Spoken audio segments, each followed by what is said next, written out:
Happy Friday, friends. Making sure I don't have anything in my teeth. Micki here, and this is Fluorescent Friday. I have still not gotten the hang of how to look into the camera but not be looking to the side, so I'm going to work on that.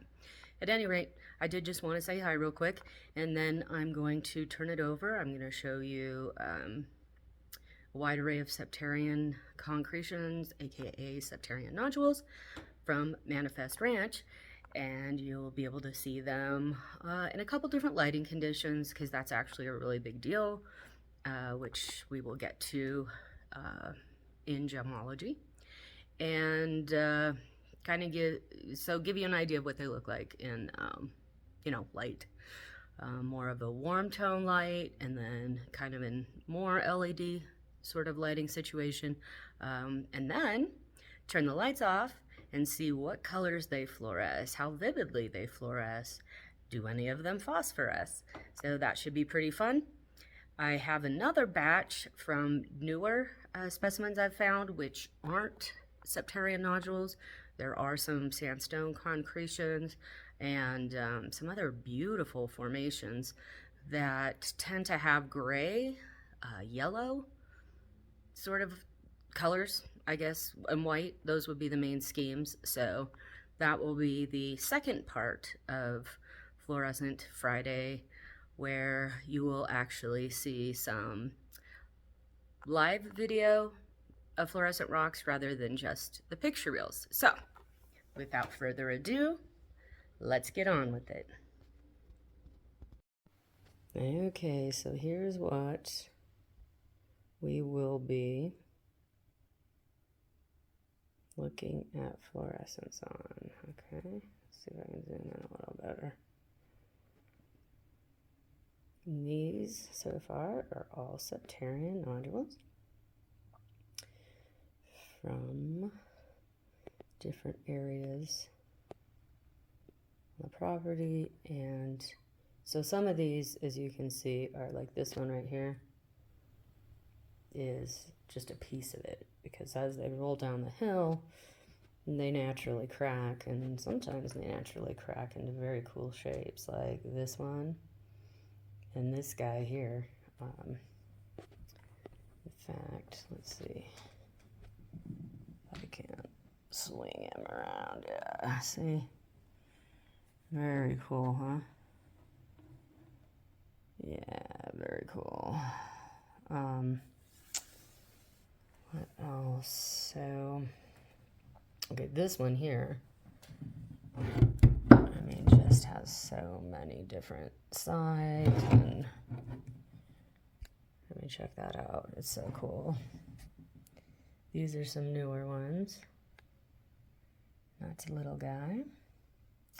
This one, I love the shape. I'm surprised. It's been on Etsy. I'm surprised it hasn't sold.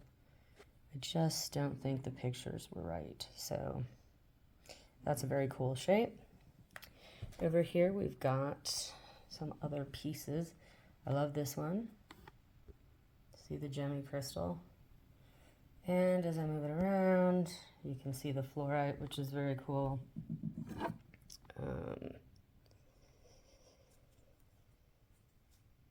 Let's see, there, is that the fluorite?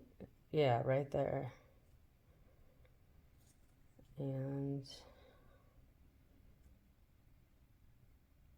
I'm thinking some sericite or anglesite. It is pretty heavy. A lot of times I'll have zeolites involved. Then, what else? Okay, this one's pretty.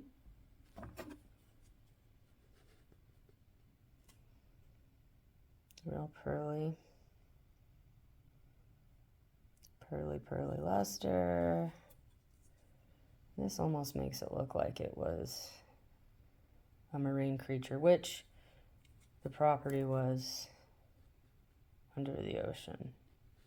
A lot of marine fossils, interestingly, very, very little calcite. And let me just put this out here right now. All of these pieces have had acid testing,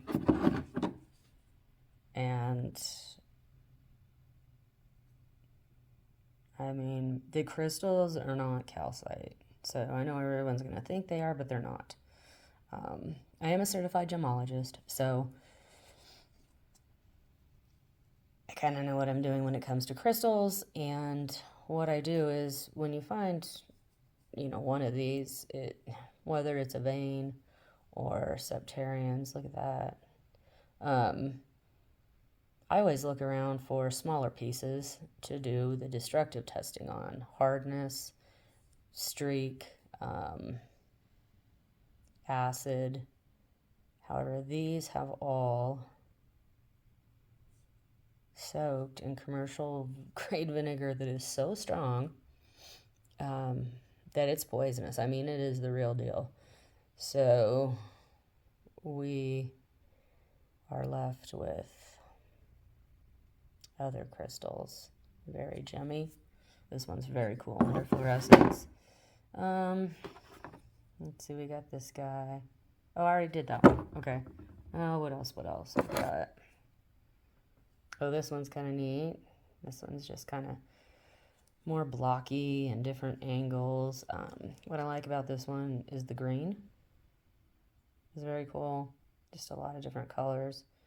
I love how they're each unique and bring different properties and colors and shapes and minerals to the table. So I do love that one. I love that one. Who am I kidding? That's really pretty.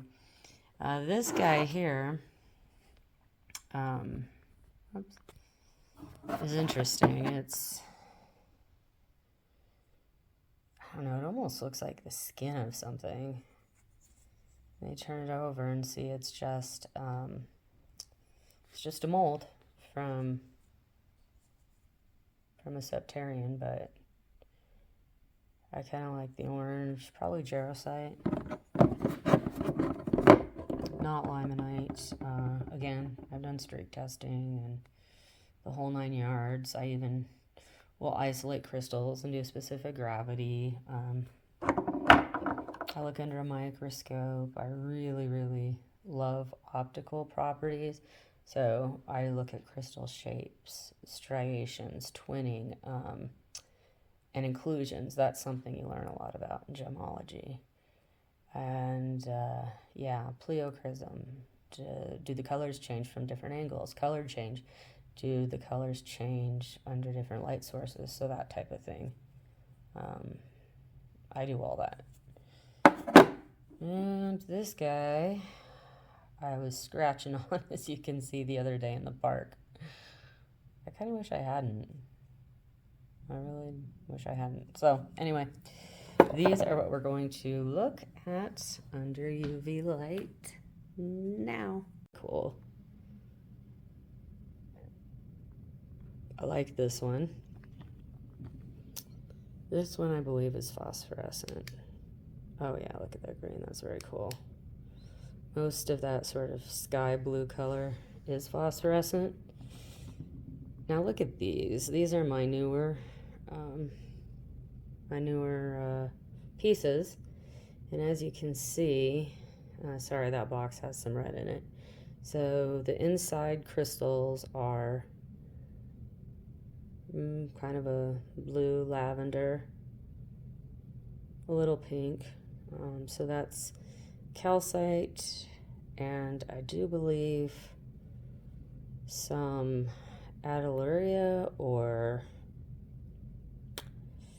I can't think of it off the top of my head, but one of the gemstone grades, feldspars, and zeolites occur a lot. So those could be accounting for some of the pink. And now watch the phosphorescence. Fun. Different color yellow. This is one of the newer ones. I like this one because look at all the different colors on the sides and stuff. That's pretty cool. Oh yeah, that definitely phosphoresced. This guy, oh wait, what's this guy right here? I do think this phosphoruses pretty well. Let's see. Yes. Here we go. A lot of nice colors. a little bit.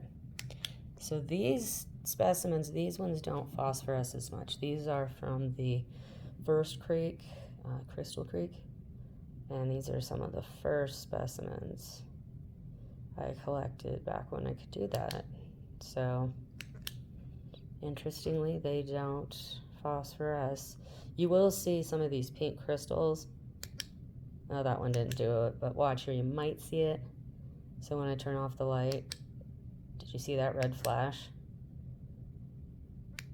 Still working on what that is, but very great colors. So what do we have here? This is really cool. Yeah, I thought that one might. Here, I'll put my